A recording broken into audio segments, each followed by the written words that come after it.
So hello guys, welcome back to my channel. This is Rajgir হা। তো আজকের ভিডিওতে আমরা বানাবো শাহি পনির বাড়িতে ভেজ। তো লেটস গো। ফার্স্টে পনির নিয়ে নেব, যতটা আপনারা খাবেন ততটা পনির নেবেন। আর কিছু জিনিসপত্র নেব, যেমন কাজু বাদাম, সাদা তিল এবং কিশমিশ। এবার আমরা পনিরগুলোকে কিউব মতন কেটে দেবো। আমার মা একটু ছোটো ছোটো কাটতেই পছন্দ করে, ওই জন্যে আপনারা যেরকম খান সেরকমই কাটতে পারেন। তারপরে পনিরগুলো একদম মিহি করে কাটা হয়ে যাওয়ার পরে আমরা একটা কড়াইতে গরম সাদা তেল দিয়ে দেবো। অ্যান্ড দেন আমরা বাটার দেবো পরিমাণ মতো।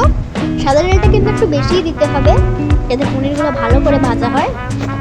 এবার যতটা পনির আছে সব কটাকে ধরে আমরা কড়াইতে ঢেলে দেবো, যাতে ভালো করে সব কটা ভাজা হয়ে যায়। এরপরে একটু গরম জল আমরা বসিয়ে দেবো, এই কিছু মশলা, আর এবারে সেই গরম জলটা একটু ঢেলে দেবো। পনিরের বাটি ধুয়ে যেই একটুখানি জলটা বেরোবে সেটাও আমরা ঢালবো।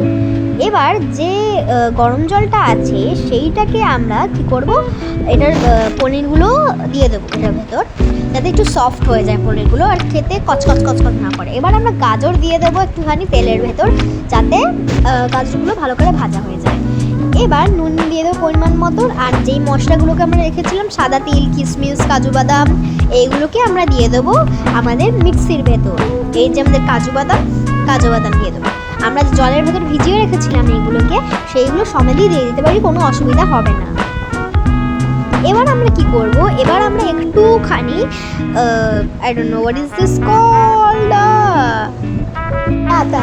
This is darchini. তো ওটাকে আমরা একটু ভেঙে আমাদের মিক্সির ভেতর একটু, আর আমাদের গাজরের ভেতর একটু দিয়ে দেবো। আর দিস এলাইচিটাকেও আমরা টুকরো করে দিয়ে দেবো, যতটা আপনারা খান ততটা হিসাবে। আর আমাদের পনিরটা কিন্তু রেস্ট করবে আপ টু মোটামুটি যতক্ষণ না ওটা সফট হচ্ছে, আমরা হাত দিয়ে রেখে নিতে পারি। আর তারপরে একটুখানি আমরা জিরে দিয়ে দেবো, গোটা জিরে গাজরের ভেতরে ভালো করে নাড়াচাড়া করে নেব। একটু লবঙ্গ দিয়ে দেবো। তারপরে আমরা পরিমাণ মতো লঙ্কা দেবো, যতটা আমরা লঙ্কা দিতে চাই। আমরা এখানে মোটামুটি 4টে লঙ্কা দিয়েছি, 4-5টা লঙ্কা দিয়ে দিয়েছি। এবার এটার ভেতর একটুখানি পোস্ত দিয়ে দেবো, পোস্তটা স্বাদটাকে কন্ট্রোল করার জন্য এবং ফ্লেভার আনার জন্য। তো পোস্তটা অপশনাল, আপনারা দিতেও পারেন, নাও দিতে পারেন। আর ভালো করে মিক্সিতে পেস্ট করে নিতে হবে। এবার আমরা এখন একটুখানি মানে কুচি করে টমেটো দিতে হবে। টমেটো আসলে না দিলে না আমাদের ইন্ডিয়ান খাবারগুলো পুরোপুরি ইনকমপ্লিটই থেকে যায়, অ্যান্ড স্বাদটা আসে না, দেশি ভাইবস আসে না ভাই। তো আমরা টমেটো দিয়ে দেবো। যদি টমেটো আপনারা না দিতে চান তা টোটালি অপশনাল, বাট টমেটো দিয়ে একবার খেয়ে দেখুন, প্রচণ্ড ভালো লাগবে খেতে, আর কালারটাও খুব সুন্দর আসবে। এবার এটাকে পেস্ট করে নেওয়া হয়েছে। তারপরে আমরা আমাদের পেস্ট করা যেটা মশলাটা কেড়েছিলাম সেটা আমরা গাজরের ভেতর দিয়ে দেবো। গাজরটা কিন্তু খুব ভালো করে ফ্রাই করতে হবে, মানে খুবই ভালো করে, একদম লাল গোল্ডেন কালার চলে আসে, এবং পুরোটাকে ভালো করে আমাদের মিক্স করতে হবে। ভালো করে মিক্স করলে কি হবে, আমাদের যে মিক্সচারটা আছে খুব ভালো করে মিক্স হয়ে যাবে গাজরের সাথে। এবার সেই মিক্সিটাকে ধুয়ে একটুখানি যে জলটা পাবো সেই জলটাকে ঢেলে দেবো। এই যে এখানে গোল্ডেন কালার চলে আসছে, একটা ইয়েলো আর সাদা মিশিয়ে, যেটা আসল শাহি পনিরের কালার। এখানে আমরা একটুখানি দই দিয়ে দেবো। তার আগে আমরা মিক্সির জলটা ঢেলে দেবো, দেন আমরা দই দেব। দইটা কিন্তু একটুখানি পরিমাণ বুঝেই দেব। আমি এখানে আমার মা এখানে কিছুটা দই দিয়েছে, তারপরে আমরা আবার দই দিয়েছি।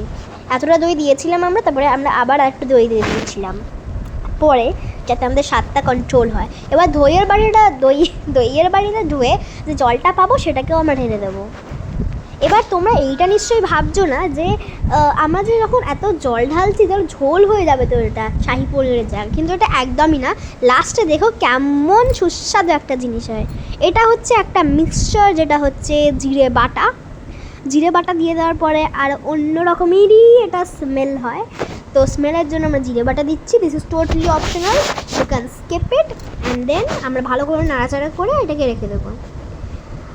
নাড়াচাড়া করার পরে আমরা স্বাদ মতো একটুখানি চিনি দিয়ে দেবো, কারণ আপনারা নিশ্চয়ই জানেন যে শাহি পনির চিনি ছাড়া তো ইনকমপ্লিট, তো চিনি তো দেওয়া মাস্ট। আর শাহি পনির একটু মানে কী বলবো, মিষ্টি মিষ্টি হয়, বাট খুব টেস্টি খেতে হয়। যারা যারা ঝাল পছন্দ করো তারাও কিন্তু এটা দেবে। অ্যান্ড দেন আমরা একটু ভালো করে নাড়াচাড়া করে নেবো কিছু এইভাবে। দেন আমরা কিছুক্ষণ এটাকে ওরমভাবেই সেটেল হতে দেবো। আর দেখছেন কীরমভাবেই এটা ফুটছে। আর পনিরগুলোও কিন্তু দিয়ে দেবো এটার ভেতরে, যেটা আমরা সফট হওয়ার জন্য রেখেছিলাম, ভাজা পনিরগুলো, লাল লাল করে ভাজা পনিরগুলো আমরা দিয়ে দেবো। এবার এটা কিছু এরমভাবে ফুটবে, তো এটা ভয়ের কিছু ব্যাপার নেই। তো তারপরে এটা নিজেই আমরা সেটেল হতে রেখে দেবো। অ্যান্ড মোটামুটি 20-30 মিনিট পর কিছু এরকম কষে যাবে এটা এত সুন্দরভাবে। দেখছেন আপনারা কত সুন্দর কষে গেছে এবং তেল ছেড়ে দিয়েছে, কি সুন্দর মাখা হয়েছে না। এবার আপনাদেরকে এটা সার্ভ করে দেখাই। এই দেখুন কি সুন্দর লাগছে, কি সুন্দর টেস্ট হবে এটা, আর সেটা তো ভেবেই এক্সাইটমেন্ট হচ্ছে। আর কালারটা দেখতেও কি সুন্দর হয়েছে। রিয়েলি যারা ঝাল পছন্দ করো না তারাও এটা ট্রাই করো বাড়িতে। আরে দাঁড়াও যাচ্ছ কোথায়, দেখে যাও আমরা খাচ্ছি কিরমভাবে। তো আমরা নিয়ে নিয়েছি রুটি আর শাহি পনির আর তার সাথে মিষ্টি। তো আমি নিলাম বাইট একটুখানি। অ্যান্ড এত সুন্দর খেতে হয়েছে, লিটারালি কিছু বলার নেই। এই মাকে নিয়ে জিজ্ঞেস করলাম বানালে এটা কী করে। অ্যান্ড এত সুন্দর হয়েছে, অসাধারণ হয়েছে, একেবারে অসাধারণ। তো লাইক করে দিও, শেয়ার করে দিও, সাবস্ক্রাইব করে দিও যদি ভিডিওটা ভালো লাগে। অ্যান্ড বন্ধুদের সাথে শেয়ার করো। আর তোমরা সবাই রিক্রিয়েট করো শাহি পনিরের রেসিপিটা। যারা ঝাল পছন্দ করো তারাও কিন্তু রিক্রিয়েট করো এটা। Bye bye.